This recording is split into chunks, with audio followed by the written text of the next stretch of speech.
पुस्तकाच्या प्रस्तुत प्राप्त प्रसंगी कीर्तन रूपी सेवेकरता निवडलेला अभंग संत सम्राट वैराग्याची मूर्तिमंत पुतळी वारकरी संप्रदायाचे कळस विश्ववंदनीय श्रीमंत तुकोबारायांचा चार चरणाचा तुमच्या आमच्या सर्वांच्या परिचयाचा गोड असा अभंग आजच्या या कीर्तन रूपी सेवेकरता निवडला. विठाल विठाल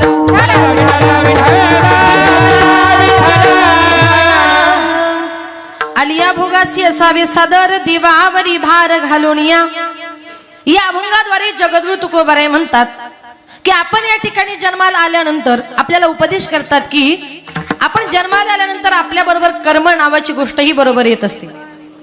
कारण आपल्या जन्मालाच कारण आहे ती म्हणजे आपलं कर्म.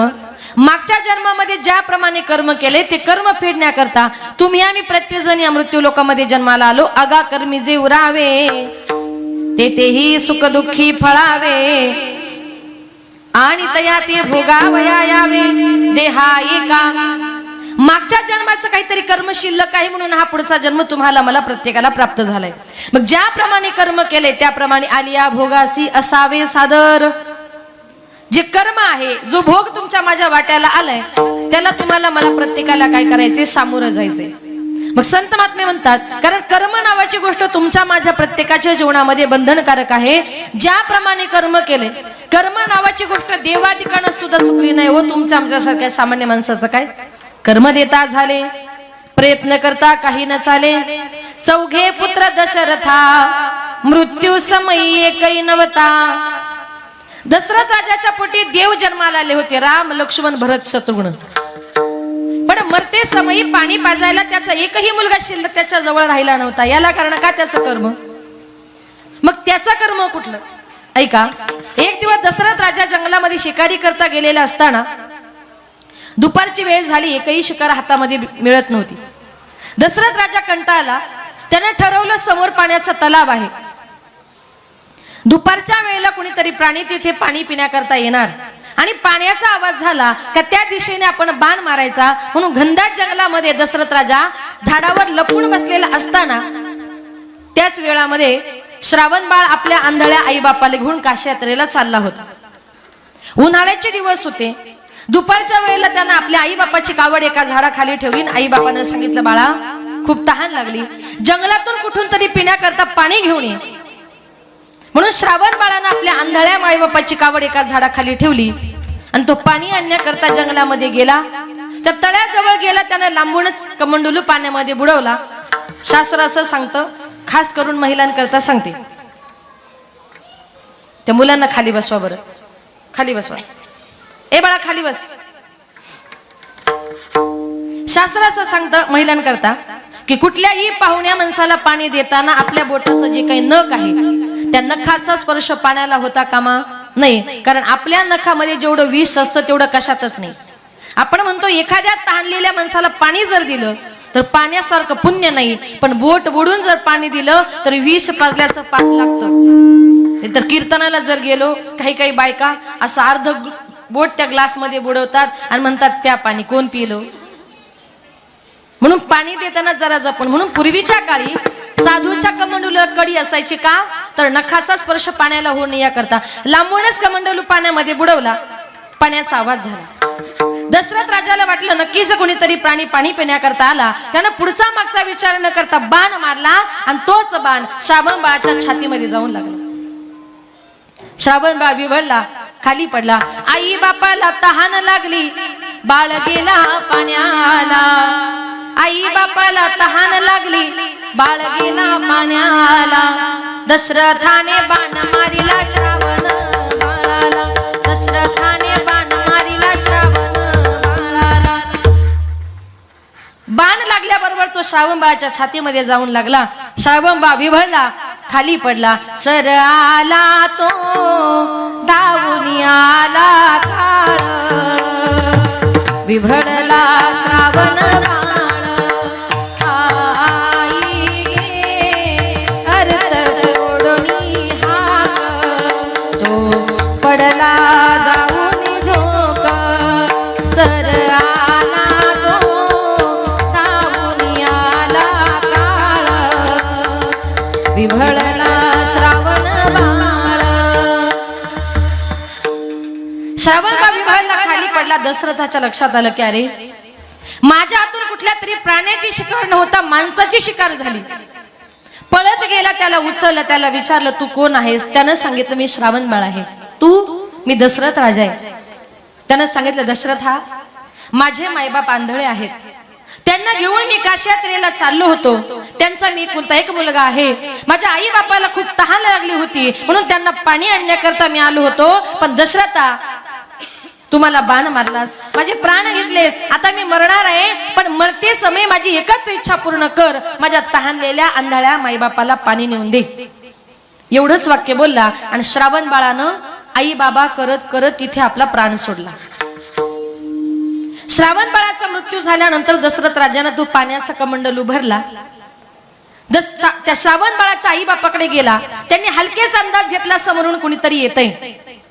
पावलांचा आवाज आला. बरोबर आई बाप म्हणतात, बाळा अरे 2-3 तासापासून आम्ही तुझी वाट बघतोय रे, आमचे प्राण तहानेने व्याकुळ झालेत, तू आमच्याशी बोलत का नाही? तुला राग आला का? हवं तर रागव, पण आमच्या समोर असा गप्प उभा राहू नको. आणि तेव्हा त्याने सांगितलं मी श्रावण बाळ नाही, मी दशरथ राजा आहे. मग आमचा बाळ कुठे गेला? त्याने सांगितलं चुकून माझ्या हातून बाण लागला आणि तुमचा मुलगा गतप्राण झाला. एखाद्याचा तरुण मुलगा जर गेला आणि गेल्याची बातमी कानावर जर आली तर माय बापाची काय अवस्था होते हो? दोघा नवरा बायकोने आंबरडा फोडला. सांगितलं दशरथा, अरे आमचा एकुलता एक मुलगा, त्याच्या जीवावर आम्ही या जगामध्ये जगत होतो, त्याच्या जीवावर आम्ही या जगामध्ये फिरत होतो. आता आमचा मुलगाच गेला, आमचा जगून फायदा तरी काय? आमच्या मुलाच्या पाठीमागे आम्ही सुद्धा मरणार आहोत. पण दशरथा, तुला एकच सांगू, ज्याप्रमाणे आम्ही पुत्र वियोगाने मरणार आहोत त्याप्रमाणे तू सुद्धा पुत्र वियोगानेच मरशील. श्रावण बाळाच्या माईबापाचा शाप त्याला लागला आणि तेच कर्म पुढे कामाला आलं. जेव्हा दशरथ राजाचा मृत्यू झाला ना, तेव्हा राम आणि लक्ष्मण दोघे जण वनवासाला निघून गेले होते. भरत आणि शत्रुघ्न दोघे जण मामाच्या घरी होते. दशरथ राजा पाणी पाणी करत होता. एका सुमंत प्रधानानं पाणी पाजलं, पण 4 मुलांपैकी एकही मुलगा त्याच्या जवळ राहिला नव्हता. याला कारण का? श्रावण बाळाच्या आई बापाचा शाप. म्हणून 4घे पुत्र दशरथा. मृत्यू समय एकही नव्हता. देवाचा बाप होता तो. देवाच्या बापाला सुद्धा कर्म नावाची गोष्ट चुकली नाही, मग ते कर्म तुम्हाला मला चुकेल. म्हणून संत महात्मे म्हणतात, ज्याप्रमाणे कर्म केले, कर्मे श्रीराम वनवासा गेला, कर्मे श्रीराम वनवासा गेला, कर्मे दशरथ वियोगी मेला, कर्मे दशरथ वियोगी मेला, कर्मे रावण क्षय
कर्मे श्रीराम वनवासा गेला, कर्मे दशरथ योगी मेला, कर्मे रावण क्षय पावला, वियोग घडला सीता देवी.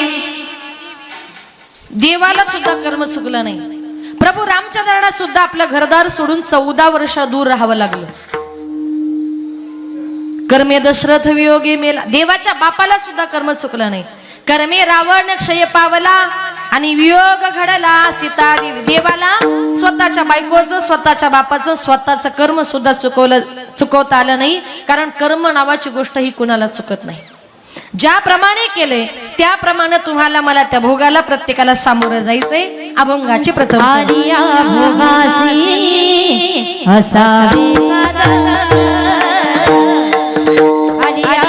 भोगासी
आलिया भोगासी असावे सादर देवावरी भार घालोनिया. तुकोबराय म्हणतात तुमच्या माझ्या प्रत्येकाच्या वाट्याला जो भोग आलाय त्या भोगाला तुम्हाला मला प्रत्येकाला सामोरं जायचंय. संसार करत असताना माणसाच्या जीवनामध्ये सुख दुःखाचे चढ उतार चालू असतात. दुःख जास्त असतं आणि सुख कमी असतं. अनेक दुःखाची संकट आपल्यावर येत असतात, पण संत महात्मे म्हणतात त्या दुःखाला त्या संकटाला माणसाने कधीच घाबरून जायचं नाही. संकटाला घाबरलं की दुःख अंगावर येतं, संकट अंगावर येतं. त्याला काय करायचं, संकटाचा सामना करायला शिका. संकटाचा सामना जर केला तर संकट घाबरून पळून जाईल, पण तुम्ही हतबल जर झालात संकट तुमच्या अंगावर आल्याशिवाय राहणार नाही. पण तरी तुकोबराय म्हणतात मग तुम्ही संकटाचा सामना करताय, त्या दुःखाचा सामना करताय, पण तरीही जर ते दुःख तुमच्या समोर अंगावर येत असेल तर देवावरी भार घालून या. शेवटी त्या दुःखाचा भार तुम्ही देवावर घाला, आणि देवावर जर भार घातला तर माझा भगवान परमात्मा तुमच्या माझ्यावरचं प्रत्येकावरचं दुःख दूर केल्याशिवाय राहणार नाही. पण त्याच्याकरता तेवढी भक्ती आणि तेवढा भाव हा भगवान परमात्म्याकरता फार महत्वाचा आहे. संत महात्मे म्हणतात देवाने हा जो काही नरदेह तुम्हाला मला दिलाय, जन्माला आल्यानंतर एक भगवंत एक देव तुम्हाला मला आपलासा करायचा आहे.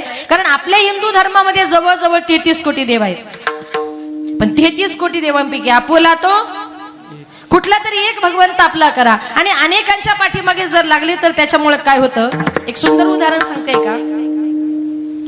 एका गावामध्ये एक वारकरी बाबा आषाढी यात्रेच्या निमित्ताने पंढरपूरला निघाल्यानंतर त्याने आपल्या मुलाला सांगितलं, बाळा पंढरपूरच्या आषाढीची वारी आहे, मी जरा 2-4 दिवस पंढरपूरला चालू, तू काय कर, मी गेल्यानंतर पहाटे 4 वाजता उठून जरा देवपूजा करत जा.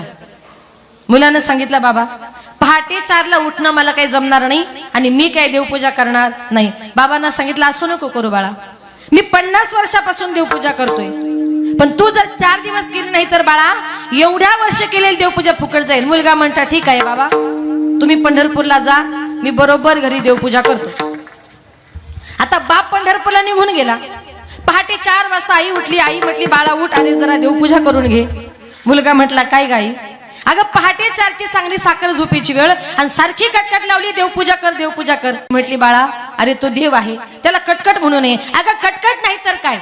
रागाच्या भरात उठला, देव घरात गेला, देवघरातले सगळे देव गोळा केले आणि देवांना घेऊन रागाने डायरेक्ट एका विहिरीवरच आंघोळ करायला गेला. आता विहिरीवर आंघोळ करता करता त्याच्या मनात विचार आला, म्हटला रोज पहाटे 4 वाजता उठायचं, या 10-12 देवांसाठी विहिरीतून म्हटलं पाणी काढायचं, त्यांच्या प्रत्येकाला आंघोळ घालायची, त्यांना चांगलं चोळायचं, मग पुसायचं, मग गंध लावायचा, मग देवघरात मांडायचे, मग फुलं ठेवायचे. किती टाइमपास आहे म्हटला. मग देवपूजा कमी कशी करावी लागेल, त्यानं काय केलं, विहिरीवर आंघोळी करता गेला ना, गेल्याबरोबर त्यानं देवांची आंघोळ करता करता 5-6 देव रागाने विहिरीमध्येच टाकून दिले. बाकीचे देव घेऊन घरी गेला, देवासमोर बसला. आईनं सांगितलं, बाळा तू एवढा नाराज का. म्हटलं कसंही नाही, मी देवांना घेऊन विहिरीवर आंघोळ करण्याकरता गेलो, पण आंघोळ करता करता की नाही 5-6 देवांनी विहिरीमध्ये जीवच दिला. आता त्यांना सुक्तच पडलं, मग गण कुठून लावायचा. आई म्हटली, बाळा अरे देव कधी जीव देतात का, देवांना कधी सुतक पडतं का.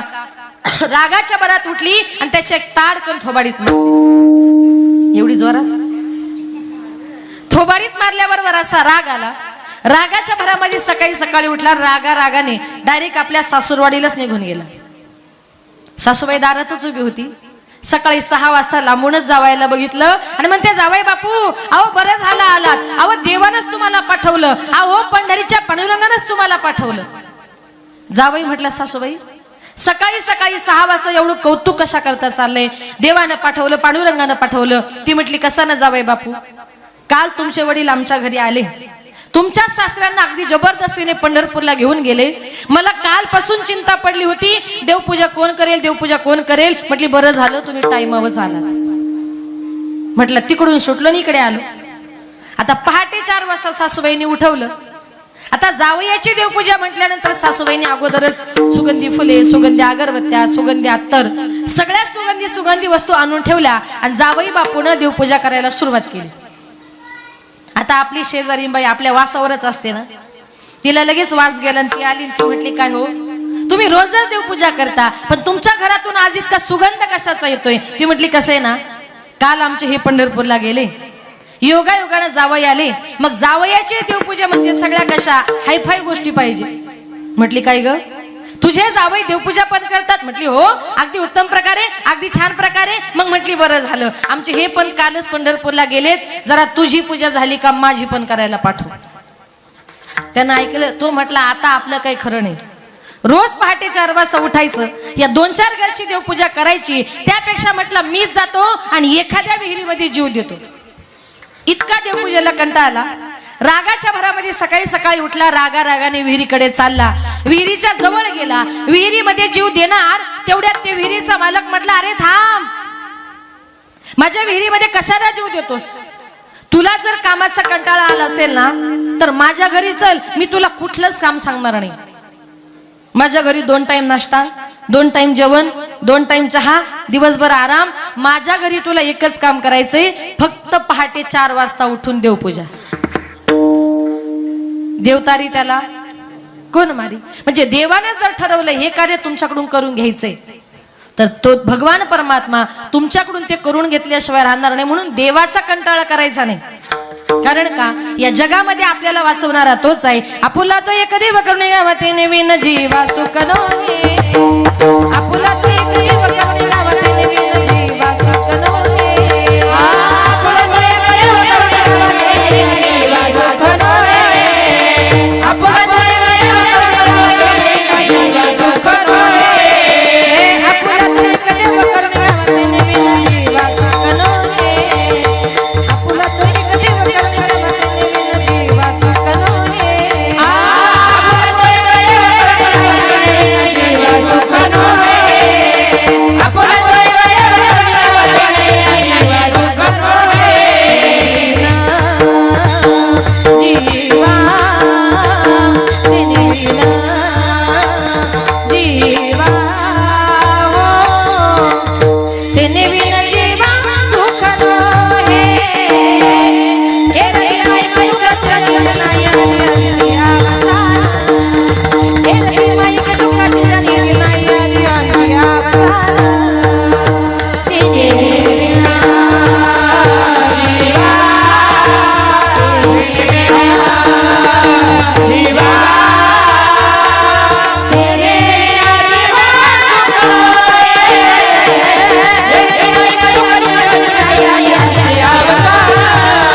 आपुला तो एक देव करुणी घ्यावा तेने विन जीवा सुख नोहे.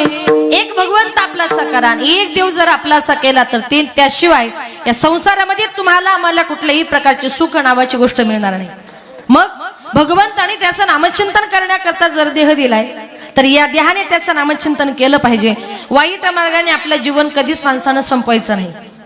काही लोक आयुष्यभर व्यसन करतात, व्यसनामध्ये आपलं आयुष्य खर्च करतात आणि आयुष्यभर जर तुम्ही व्यसनच करत राहिला त्याच्यामुळे काय होतं. पुरुष लोकांकरता उदाहरण सांगते, जरा नीट ऐका.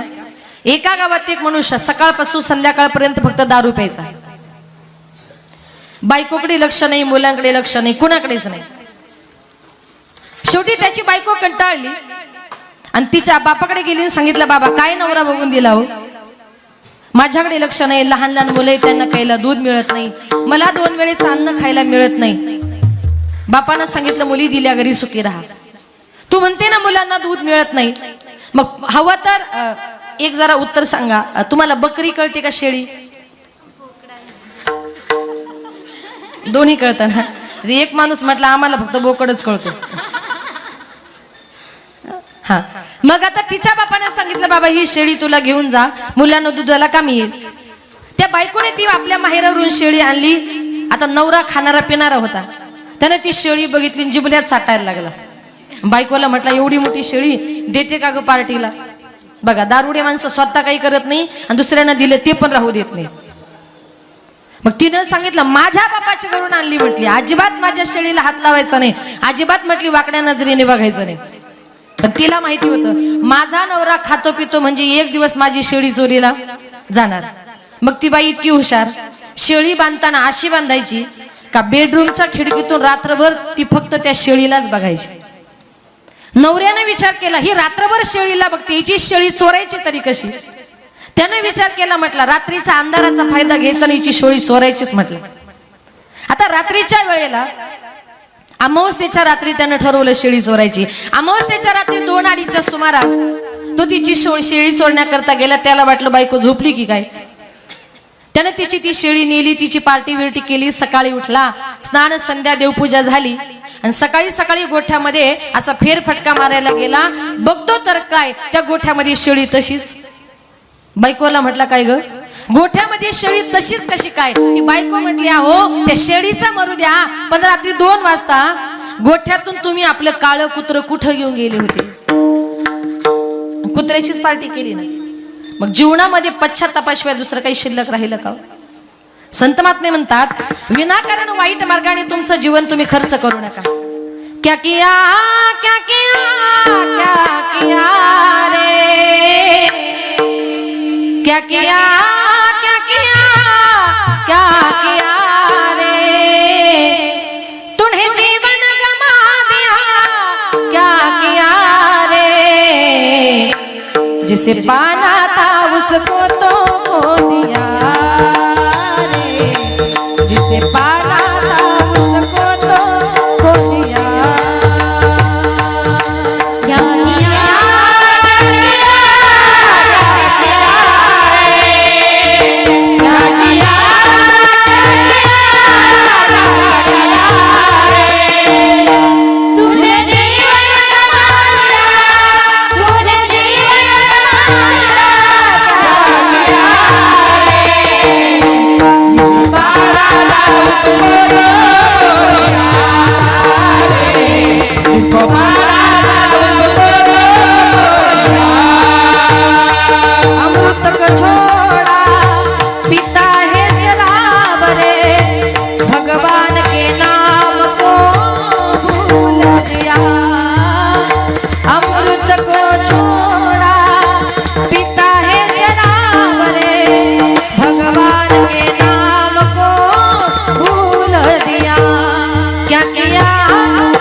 जीवनामध्ये जे पाहिजे त्याच्या मागे जात नाही, वाईट मार्गाला जातात. अमृत को छोड़ा पिता है शराब रे, भगवान के नाम को भूल दिया, विषयों के फंदों में बांधा गया तू, संत समागम को भूल गया. क्या किया क्या किया क्या किया रे. अशा प्रकारे जे पाहिजे ना त्याच्या पाठीमागे जात नाही. संत महात्मे म्हणतात, तुकडोजी महाराजांनी सांगितले, आमच्या सगळ्या संतांनी सांगितले, संताची संगत करा, भगवान परमात्म्याचं नामचिंतन करा आणि विनाकारण वाईट मार्गाने जर गेलात तर संत महात्मे म्हणतात, भवसागर रूपी नदीमध्ये कुठे वाहून जाल ना आपल्याला सुद्धा समजणार नाही. कारण भगवान परमात्म्याने त्याचं भजन पूजन चिंतन करण्याकरता हा देह दिलाय. मग आलिया भोगासी असावे सादर, देवावरी भार घालोनिया. मग आपल्या संसाराचा भार तुम्ही देवावर घाला.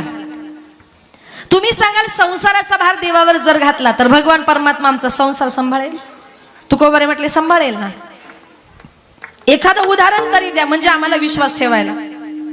बघा, ज्या वेळेला माझे संत गोरोबा काका विठ्ठलाचे भक्त कुंभार समाजामध्ये कुंभार जातीमध्ये जन्माला आले. दिवसभर माती तोडवायची, चिखल तोडवायचा, मडके घडवायचे आणि रात्रंदिवस विठ्ठलाचं चिंतन करायचं. एक दिवस गोरोबा काकांची बायको त्यांच्या जवळ आली आणि सांगितलं, हो घरामध्ये प्यायला पाणी नाहीये, शेजारून जरा पाणी घेऊन येते, मी येईपर्यंत जरा आपल्या बाळावर लक्ष ठेवा.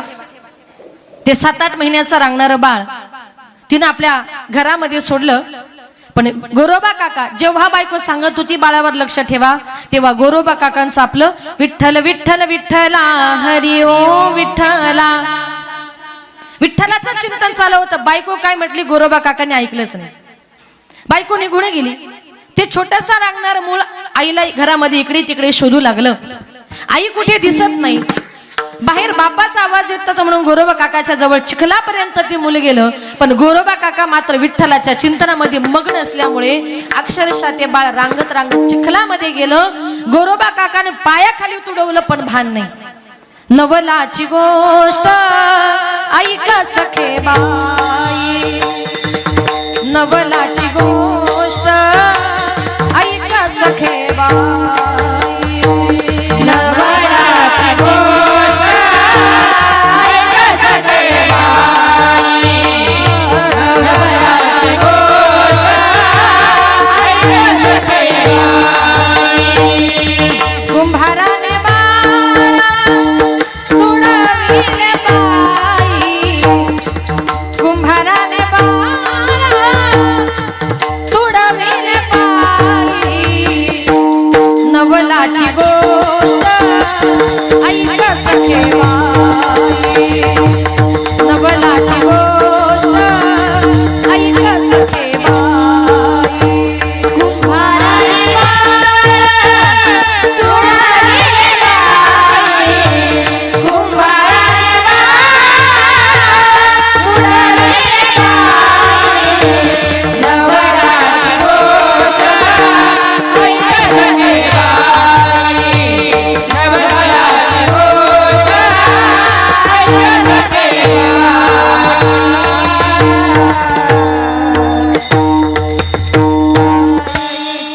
काय नवल घडलं हो? स्वतःच मूल स्वतःच्या बापानं पायाखाली तुडवलं. गोरोबा काकांना भान नाही. जेव्हा गोरोबा काकांची बायको पाणी घेऊन आली, आल्याबरोबर हंडा खाली ठेवला. माता गुंतली कामासीन चित्त तिच्या बाळापाशी. इतकं आईचं आपल्या मुलावर प्रेम असतं ना, का आपल्या मुलाशिवाय तिला दुसरं काही सुचत नाही. आल्याबरोबर हंडा खाली ठेवला. घरामध्ये इकडे तिकडे मुलाला शोधू लागली. मुलगा कुठे दिसत नाही. आजूबाजूला शोधलं, मुलगा कुठे दिसत नाही. गोरोबा काकांच्या जवळ गेली. म्हटलं, महाराज तुम्हाला सांगितलं होतं ना मुलाकडे लक्ष ठेवा, आपलं बाळ कुठे गेलं? गोरोबा काकाचं आपलं विठ्ठल विठ्ठल विठ्ठला हरी ओम विठ्ठला.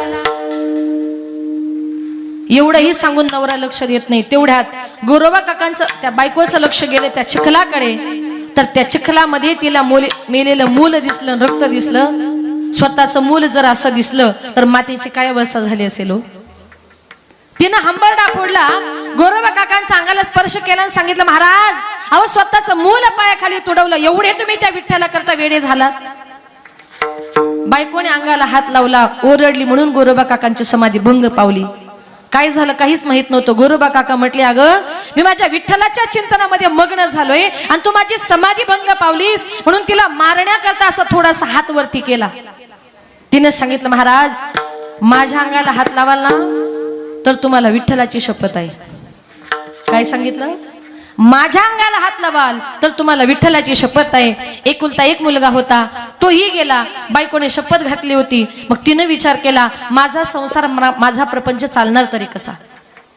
बापाकडे गेली.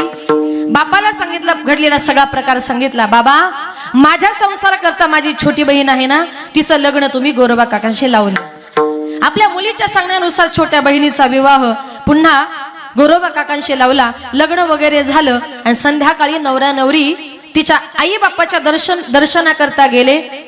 आणि दर्शन घेत असताना तिच्या बापाने आशीर्वाद दिला, महाराज जसं मोठीशी वागलात ना तसं छोटीशी वागा. लक्षात आलं का तुमच्या? थोडं डोकं लावा. काय सांगितलं? जसं मोठीशी वागलात तसं छोटीशी वागा. म्हणजे तिनं शपथ घातली होती माझ्या अंगाला हात लावायचा नाही आणि हिच्या बापाने आशीर्वाद दिलाय, मोठीशी वागला तसं छोटीशी वागा. लग्न झालं. नवीन नवरी घरामध्ये आली, नवरा जवळ जात नाही. दोघी बहिणींनी प्लॅन केला, रात्रीच्या वेळेला गोरोबा काका झोपले की त्यांचे हात आपल्या अंगावर ठेवायचे 2-2:30च्या सुमारास गोरोबा काका गाढ झोपेमध्ये असताना दोघी बहिणी गेल्या. गोरोबा काकांचे हात घेतले, आपल्या अंगावर ठेवले आणि मध्यरात्री जेव्हा गोरोबा काकांना जाग आली, बघतात तर काय, आपले हात बायकोच्या अंगावर. अरे बायकोने शपथ घातली होती, अंगाला हात लावाल तर तुम्हाला विठ्ठलाची शपथ आहे. आज या हाताने माझ्या पांडुरंगाची शपथ मोडली, माझ्या विठ्ठलाची शपथ मोडली. पश्चाताप झाला आणि पश्चातापामध्ये उठले, घरामध्ये गेले, धारधार अशी विळी घेतली आणि धारधार विळीने आपले दोन्ही हात गोरोबा काकांनी तोडून टाकले.